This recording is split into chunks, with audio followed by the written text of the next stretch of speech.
जिसके पास भी बाइबल है, पवित्र बाइबल है, पवित्र बाइबल को खोलें। यूहन्ना रचित सुसमाचार उसका 20 अध्याय और 1 वचन से पढ़ना शुरू करें। सप्ताह के पहले दिन मरियम मगदलीनी भोर को अंधेरा रहते ही कब्र पर आई और पत्थर को कब्र से हटा हुआ देखा। तब वह दौड़ी और शमौन पतरस और उस दूसरे चेले के पास जिससे यीशु प्रेम रखता था आकर कहा, वे प्रभु को कब्र में से निकाल ले गए हैं और हम नहीं जानती कि उसे कहाँ रख दिया है। तब पतरस और वह दूसरा चेला निकलकर कब्र की ओर चले। वे दोनों साथ साथ दौड़ रहे थे, परंतु दूसरा चेला पतरस से आगे बढ़कर कब्र पर पहले पहुंचा और झुककर कपड़े पड़े देखे तो भी वह भीतर न गया।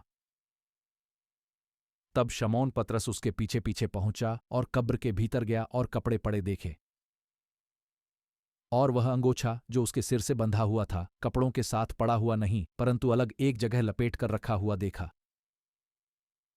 तब दूसरा चेला भी जो कब्र पर पहले पहुंचा था भीतर गया और देखकर विश्वास किया। वे तो अब तक पवित्र शास्त्र की वह बात न समझे थे कि उसे मरे हुओं में से जी उठना होगा। तब ये चेले अपने घर लौट गए। मरियम मगदलीनी पर प्रगट होना, परंतु मरियम रोती हुई कब्र के पास ही बाहर खड़ी रही और रोते रोते कब्र की ओर झुककर दो स्वर्गदूतों को उज्ज्वल कपड़े पहने हुए, एक को सिरहाने और दूसरे को पैताने बैठे देखा, जहां यीशु का शव रखा गया था। उन्होंने उससे कहा, हे नारी, तू क्यों रोती है? उसने उनसे कहा, वे मेरे प्रभु को उठा ले गए और मैं नहीं जानती कि उसे कहाँ रखा है। यह कहकर वह पीछे मुड़ी और यीशु को खड़े देखा, पर न पहचाना कि यह यीशु है। यीशु ने उससे कहा, हे नारी, तू क्यों रोती है? किसको ढूंढती है? उसने माली समझकर उससे कहा, हे महाराज, यदि तूने उसे उठा लिया है तो मुझे बता कि उसे कहाँ रखा है और मैं उसे ले जाऊंगी। यीशु ने उससे कहा, मरियम। उसने पीछे मुड़कर उससे इब्रानी में कहा, रब्बूनी, अर्थात हे गुरु। यीशु ने उससे कहा, मुझे मत छू, क्योंकि मैं अब तक पिता के पास ऊपर नहीं गया, परंतु मेरे भाइयों के पास जाकर उनसे कह दे कि मैं अपने पिता और तुम्हारे पिता और अपने परमेश्वर और तुम्हारे परमेश्वर के पास ऊपर जाता हूँ। हालेलुया। आइए हम दुआ करें। हमारे जिंदा परमेश्वर, हम आपका धन्यवाद करते हैं प्रभु। आज के पवित्र वचन का खुलना हमारे लिए आशीष का कारण बने और इस वचन को हमें गहराई में सीखने के लिए मदद कर, खुदावंद यीशु मसीह के नाम से, आमीन। हम सब जानते हैं इस कहानी को कि प्रभु यीशु मसीह को पकड़वाया गया और उसे क्रूस पर कोड़ों से मार मार कर, उसके सिर पे कांटों का ताज रखकर, उसके हाथों और पैरों में किले ठोक कर, क्रूस पे लटका कर निर्दयता से उसे मार दिया गया। और उसी दिन करीब करीब 6 घंटे तक वो क्रूस पे लटका रहा। अगला दिन सब्त का दिन था। सब्त का दिन वो था जिस दिन यहूदी लोग कुछ काम नहीं करते थे और सब अपने काम धंधे को छोड़ के परमेश्वर के भवन में इकट्ठे होते थे, प्रार्थनाएं करते थे। तो अगला दिन सब्त का दिन समझकर शाम को ही एक व्यक्ति ने कॉर्नेलियस के साथ मिलकर उसकी लाश को मांग लिया और उसे कपड़ों में लपेट के एक कब्र में रख दिया। बाइबल में लिखा है कि वहां पास में एक दाग की बारी थी और उसमें एक पत्थर की बनी हुई कब्र थी, पत्थर में खोदी हुई कब्र थी। उस पत्थर की कब्र में उसको रख दिया। तब जब उसे पत्थर की कब्र में रख दिया तो सरदारों ने, जो उस समय मंदिर के सरदार थे, मंदिर के पुजारी थे, जो मंदिर के पुजारियों ने, फरीसियों ने, शास्त्रियों ने उसे कहा कि हे राजा, ये आदमी जब जिंदा था तो कहता था कि मैं तीसरे दिन जी उठूंगा। ऐसा ना हो, इस निर्दयता से इसको मारा गया है, कभी ये उठने वाला तो है नहीं। कहीं इसके चेले इसकी लाश को उठा के, इसकी लोथ को, इसकी डेड बॉडी को उठा के कहीं छुपा दें और कह दे कि हमारा गुरु जी हो गया, हमारा गुरु जिंदा हो गया, इसलिए इस कब्र पर पहरा लगा दो। तो राजा ने आज्ञा दी, कब्र पे पत्थर लुढ़काया गया, उसको जंजीरों से बांधा गया और राजा की मोहर वहां पे लगा दी गई और पहरेदार बिठा दिए गए ताकि ना तो कोई इस मोहर को तोड़ सके और ना कोई इन बेड़ियों को तोड़ सके और ना पहरेदारों के सामने कोई हिम्मत कर सके इसकी लाश को उठा के गायब करने की। अब एक दिन हो गया, अगले दिन सुबह सुबह, सब्त के अगले दिन, यहूदियों की परंपरा के अनुसार अगर कोई दफन किया जाता है या इस तरीके से कब्र में रखा जाता है तो उसकी डेड बॉडी पे कुछ लगाया जाता है। क्योंकि जैसे मुर्दे को रखते थे और मुर्दे को कपड़े लपेटे जाते थे, इत्र और सुगंधित द्रव्य से उसकी लोथ को ढांप दिया जाता था, कपड़े में लपेट दिया जाता था, तब जाके उसे दफनाया जाता था। पर वो ऐसा नहीं कर पाए क्योंकि अगला दिन तैयारी का दिन था, सब्त का दिन था। तो मरियम मगदलिनी और कुछ और औरतों को लेके, कुछ और स्त्रियों को लेके उस कब्र पे गई, वो सुगंध द्रव्य साथ में लेके कि यीशु की देह पे मलेंगे और उसे दफनाएंगे, आगे की जो भी क्रिया होगी वो करेंगे। परंतु उसने जाके देखा तो वो कब्र पे से पत्थर हटा हुआ था और वो बड़ी चिंता हो गई उसे। कब्र के ऊपर से मोहर टूटी हुई थी, बेड़ियां टूटी हुई थी। पहरेदारों ने जाके राजा को बोल दिया कि ऐसे ऐसे घटना हुई वहां पे, कब्र का पत्थर लुढ़का दिया गया स्वर्गदूतों ने और वो बंदा जिंदा हो गया। हालेलुया।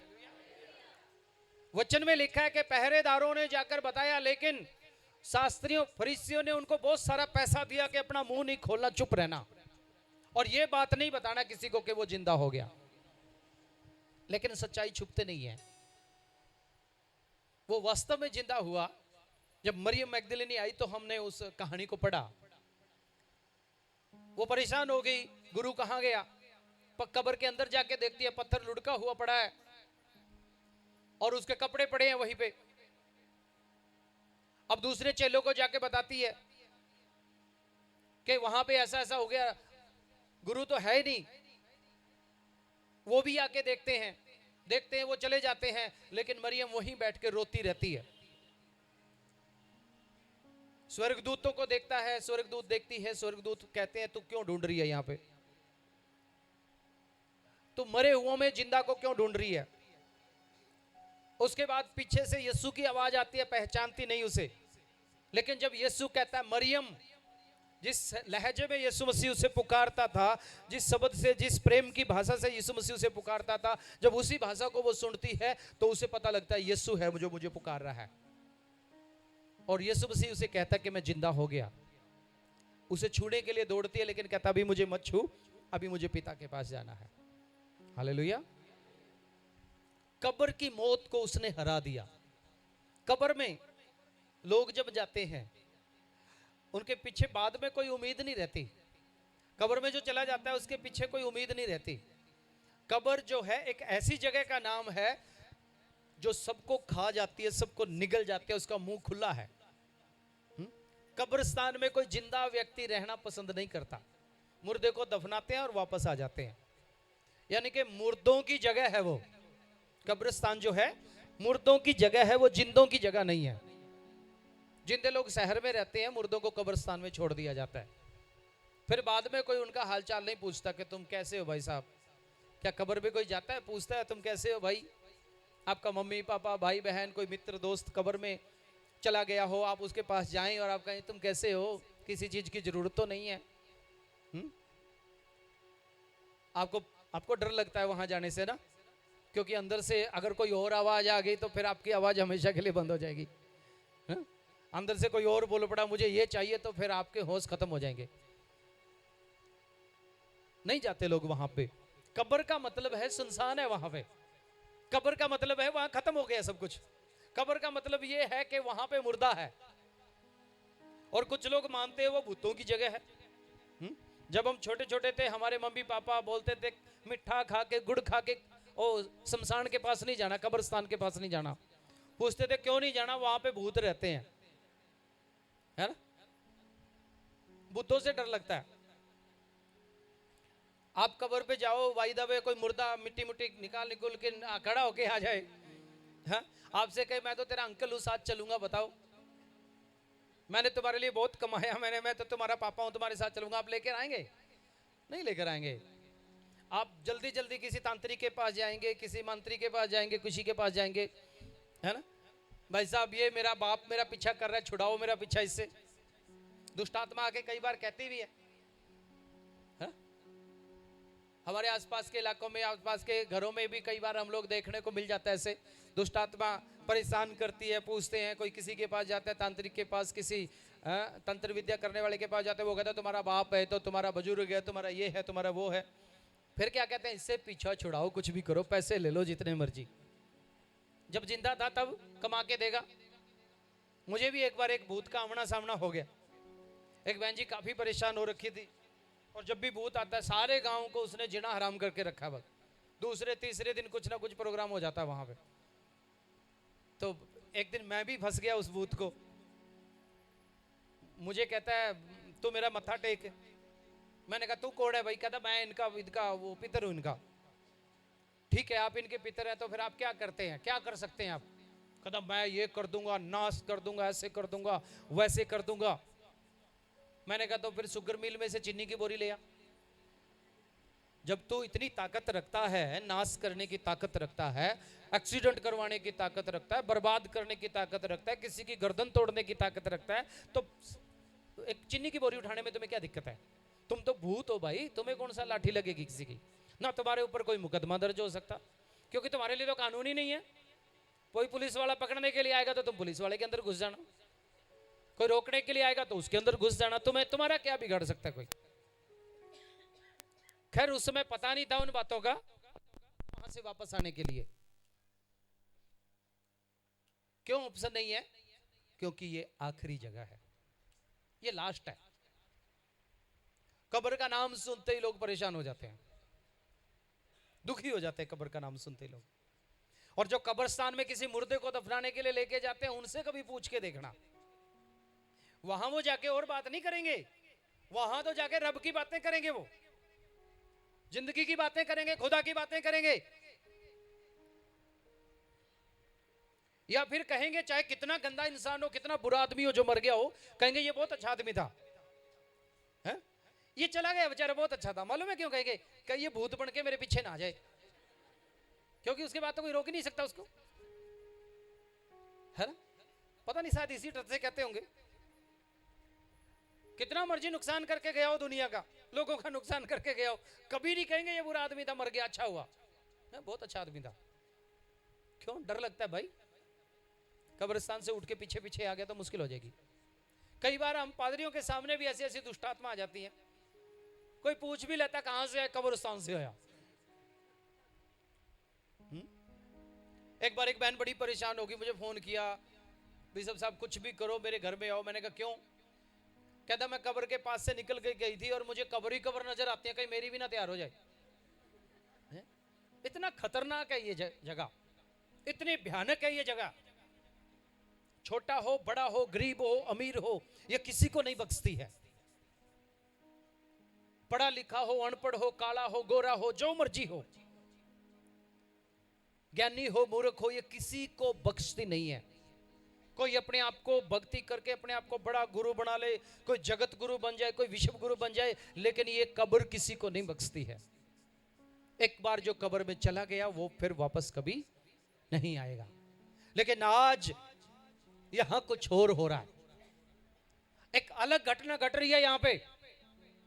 पहरा इसलिए लगाया गया था कहीं इसकी लाश को चुरा के ना ले जाएं, लेकिन हद तो तब हो गई, वो जिसकी लाश को चुराने का डर था, स्वर्गदूतों ने आके पत्थर को हटा दिया और वो जिंदा हो गया।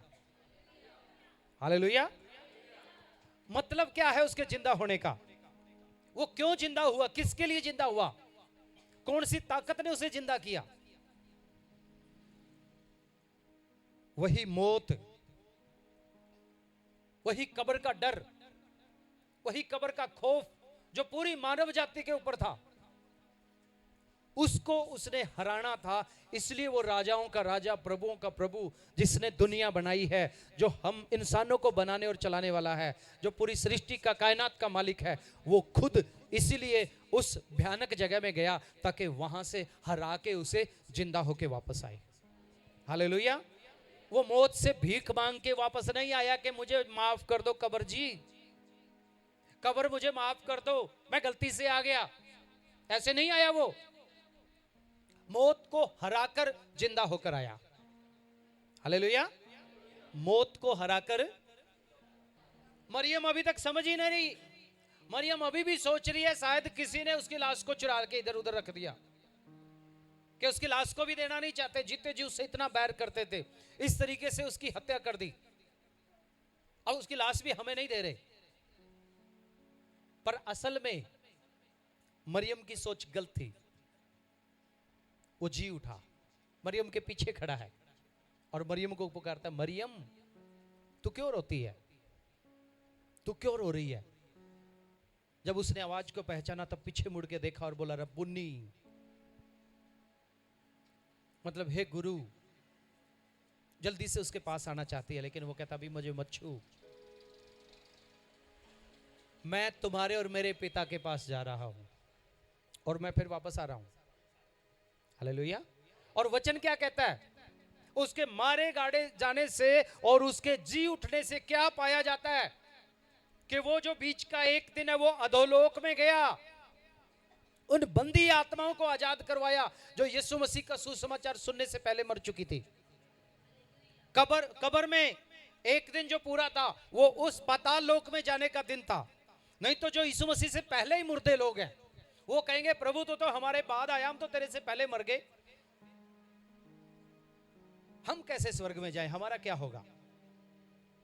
वहां अधोलोक में भी सुसमाचार प्रचार किया जाएगा। हालेलुया। अधोलोक में भी सुसमाचार प्रचार किया जाएगा। ऐसा नहीं है, नहीं तो कोई भी बोल देगा मैंने तो यीशु मसीह के नाम को जाना ही नहीं, तो फिर मैं गुनाहगार नहीं हूं।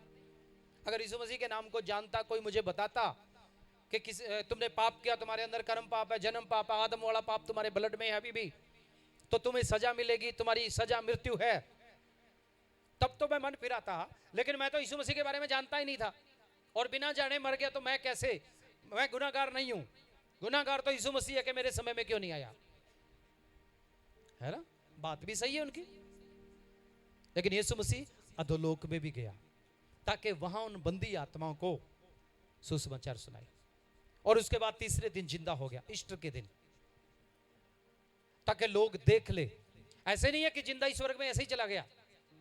बाइबल बताती है करीब करीब 40 दिन तक वो अपने चेलों को दिखाई देता रहा। 40 दिन थोड़े नहीं होते, 40 दिन तक अपने चेलों को दिखाई देता रहा, उनसे बातें करता रहा, उनके साथ रहा, उनके साथ खाया, उनके साथ पिया, और उनको एक ही बात बोल के गया कि ये खुशखबरी सारी दुनिया के लोगों को सुनाना। हालेलुया। ये खुशखबरी सारी दुनिया के लोगों को सुनाना, जहां पे लोग दी एंड कर देते हैं, जहां पे लोगों की उम्मीद खत्म हो जाती है। कब्र सिर्फ इतना नहीं है कि आपके शरीर को उठा के मिट्टी में दबा दिया गया, जला दिया गया, कब्रिस्तान में रख दिया गया, इतना ही नहीं है कब्र का मतलब। कब्र का मतलब वो भी है जो जिंदा जी इंसान घूम रहे हैं और जीते जी भी उनको लगता है कि मैं मौत के मुंह में ही हूं। कब्र का मतलब वो भी है जिनकी उम्मीद खत्म हो जाती है, जो नाउम्मीदी का जीवन जी रहे हैं। कब्र का मतलब वो भी है जब लोगों से पूछते हैं ना क्या हालचाल है, तो लोग कहते हैं बस जी रहा हूं। ये जीना भी कोई जीना है, ऐसा भी लोग बोलते हैं। कब्र का मतलब वो भी है जब आपको लगता है जीवन की कोई होप नहीं है, जीवन में कोई उम्मीद नहीं है, जीवन में कोई आशा नहीं है, बस सब खत्म हो गया सब कुछ। कई बार दुष्ट आत्माओं से पीड़ित लोग कहते हैं इससे अच्छा तो मर जाए, वो सही है ना। कई बार बीमारी से परेशान लोग बोलते हैं प्रभु उठा ले तो अच्छा है। कई बार झगड़ों से तंग आके, कलह से तंग आके, घरेलू परेशानियों से तंग आके, घरेलू बातों से तंग आके, घरेलू लड़ाई झगड़े से तंग आके लोग कहते हैं बस प्रभु उठा ले तो ठीक है। क्यों? वो कब्र की डिमांड कर रहे हैं, कब्र को महसूस करना चाहते हैं, कम से कम वहां पे और कुछ तो नहीं होगा। कब्र का मतलब वो भी है। और खुशखबरी ये है कि कब्र को भी किसी ने हरा दिया है और वो तुम्हारे दिल में आना चाहता है। जिसने कब्र को हराया है वो तुम्हारे दिल में आना चाहता है, तुम्हारे अंदर रहना चाहता है। कब्र उसे रोक नहीं सकी। जैसे अभी गा रहे थे ना, कब्र का जोर चला ना मोहरें जकड़ पाई। मोहर लगा दी राजा ने कि इसको कोई छू नहीं सकता, लेकिन वो जोर भी टूट गया। कब्र के अंदर रख दिया, कब्र भी हार गई। हालेलुया। मृत्यु को हराने वाला, और वो कहता है कि मेरे चेले मेरे से भी बड़े बड़े काम करेंगे, मेरे चेले मेरे से भी बड़े बड़े काम करेंगे। यदि आप सचमुच में यीशु मसीह के चेले हैं तो आप मौत से कभी घबराएंगे नहीं, मौत से डरेंगे नहीं, मौत आपसे डरेगी। सोचकर आएगी मैं इनके पास आऊं कि नहीं आऊं, क्योंकि इन्होंने तो हराया हुआ है? इनके अंदर वो रहता है जिसने मुझे हराया हुआ है, मैं इनके पास आऊं कि नहीं आऊं। देखिए शरीर तो छोड़ना है, लेकिन आत्मिक रीति से मौत आपको नहीं आएगी। हो सकता है यीशु मसीह का आगमन हो, आप जिंदा ही उठा लिए जाएं, अगर उस समय तक रहे तो। पर ईस्टर का संदेश यही है कि उसने उस भयानक मंजर के ऊपर, उस खतरनाक हालात के ऊपर जिसे लोग कब्र कहते हैं, उसने उस कब्र के ऊपर जय पाई है। और ये खुशखबरी है आपके लिए, ये खुशखबरी है सबके लिए। और वो चाहता है हम इस खुशखबरी को सब लोगों तक सुनाएं कि यीशु ने मौत को भी हरा दिया है, यीशु ने मौत को हरा दिया। और परमेश्वर का वचन कहता है कि विधियों का वो लेख जो हमारे नाम पर और हमारे विरोध में था, विधियों का वो लेख जो हमारे नाम पर और हमारे विरोध में था। विधियों का लेख समझते हो? जब कोई बच्चा पैदा होता है ना, तो उसकी कुंडली मिलाई जाती है, कुंडली मुंडली मिलाते हैं लोग, कुंडली मिला के देखते हैं इसकी विधि में क्या लिखा हुआ है। खैर हम तो उन चीजों से अलग हो गए। वो कहते हैं विधियों का लेख है भाई, ये तो होगा ही इसके जीवन में। जब मैं छोटा सा था बड़ी शरारतें करता था, क्योंकि घर के सारे लोग मेरे ऊपर ही गुस्सा उतारते थे। कोई इधर से आया थप्पड़ मार के निकल गया, कोई उधर से आया वो पका दिया। तो ऐसा बच्चा क्या करेगा? शरारती करेगा ना। तो माँ बाप बड़े परेशान हुए, पंडित के पास गए, ज्योतिषी के पास गए, देखो जी, वो कहता है भाई इसका तो जीना मुश्किल है, ये तो कुछ साल ही जिएगा। पता लगा क्यों? इसके ऊपर तो शनि चढ़ा हुआ है, शनि ग्रह का प्रकोप है इसके ऊपर, ये मुश्किल से 6 महीने जिएगा। मैं कहता हूं उसके बाद मुझे यीशु मसीह मिल गया, और पता नहीं कितने 6 महीने गुजर गए, जिसने वो कुंडली निकाली थी वो बंदा तो चला गया, मैं अभी भी जिंदा हूं। मैंने उससे पूछा अभी पंडित जी 6 महीने कहां गए? कहते तेरा कुछ नहीं हो सकता है? विधियों का लेख, वचन कहता है विधियों का लेख जो हमारे नाम पर और हमारे विरोध में था, उसने अपने लहू से मिटा दिया। हालेलुया! उसने अपने लहू से मिटा दिया और क्रूस पर किलों से जड़ के हमारे सामने से ही हटा दिया, ताकि कभी जिंदगी में सामने भी ना आए। और उसने प्रधानताओं को और अधिकारों को अपने ऊपर से उतारकर उनका खुला तमाशा बनाया, और क्रूस के कारण उनके ऊपर जय जयकार की ध्वनि हुई। हालेलुया! तमाशा बनाया उस मौत का उसने, कि मौत देख तू तो सबको हराती है, सब तेरे से डरते हैं, लेकिन आज के बाद एक इतिहास लिखा जाएगा, मैं तुझे हराता हूं, मेरे बच्चे भी तुझे हराएंगे। हालेलुया! इसलिए मसीह लोग मौत से नहीं डरते। हमें पता है कि मौत के ऊपर भी हम फतह पाए हुए लोग हैं। मौत हमारा क्या करेगी? पौलुस कहता है जीना मेरे लिए मसीह, जीना मेरे लिए मसीह और मरना मेरे लिए लाभ है। लाभ क्यों मरना? क्योंकि यीशु के पास चले जाएंगे। हालेलुया! जीनेंगे तो मसीह बन के जिएंगे। जीना मेरे लिए मसीह है, जीऊंगा तो मैं मसीह को जीऊंगा, और मर गया तो मेरे लिए फायदा होगा, मैं यीशु में जा समाऊंगा। फिर वहां पे मुझे बार बार मरना नहीं पड़ेगा, हा? फिर मेरी रूह को रोना नहीं पड़ेगा, फिर मेरे प्राण को रोना नहीं पड़ेगा, लेखा देना नहीं पड़ेगा, क्योंकि उसने क्रूस पर उस लेखे को पूरा कर दिया। हालेलुया!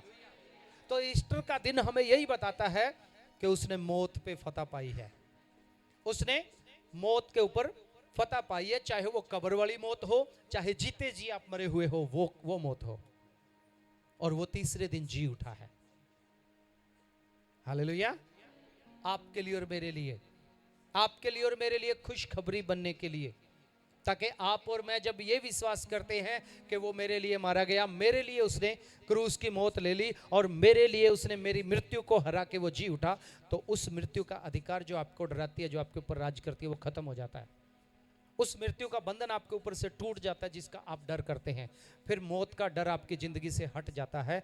क्यों? क्योंकि आपको पता लग जाता है कि मेरा परमेश्वर मेरे साथ चलने वाला है। हालेलुया! और उसने कहा ये खुशखबरी सब लोगों को सुनाओ, ये खुशखबरी सब लोगों को सुनाओ। खुशखबरी क्या है? कि तुम्हारे लिए यीशु मसीह ने अपनी जान दी है, तुम्हारे लिए यीशु मसीह ने मौत को हराया है, तुम्हारे लिए यीशु मसीह ने कब्र को हरा दिया है, उस खतरनाक मौत को हरा दिया है ना? जहां जाने से लोग डरते हैं, यीशु ने उसे जीत लिया है और आपको उस जीत में शामिल होने के लिए बुलाया गया है। कितने लोग उस जीत में शामिल होना चाहते हैं या शामिल हैं? मैं चाहता हूं अपनी जगह में खड़े हो जाएं। हालेलुया, धन्यवाद। आज कहे मैं उस जीत में शामिल हूं, उस जीत में जो यीशु मसीह ने हासिल की, उस जीत में मैं शामिल हूं। क्रूस से